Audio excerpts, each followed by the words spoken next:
Mına Kılıç dosum özü kızmatda.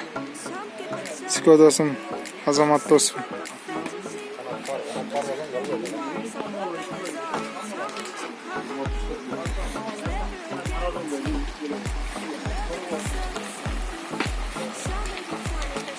Kurma bışayın dep kaldım mı?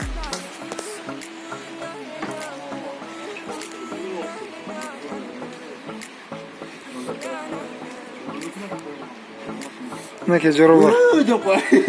Çocuk etmesin. Buna kanatlı uzun kurdak tavuğu bugün. Taş kurdak desen taş. Ulan kalasa bu preprava dile kurdak ha. Ben ne var?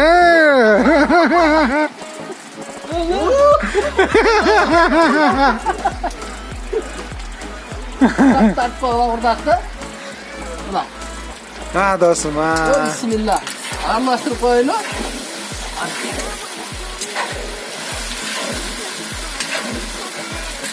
Ana. Şırbazın nemesinden bol tavuğu? Şırbazdan bol tavuğu kurdak. Şırbazdan da Kırgız'ın pazarındadı. Ha.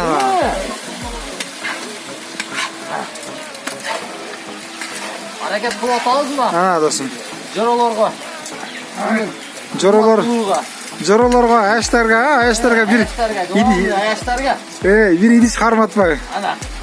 Ha sağ. Burada bunu takip koysanızlar bulur. Ha dostum Allah razı olsun.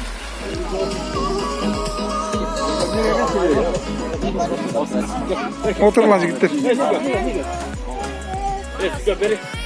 Bir video tartıp koyunca.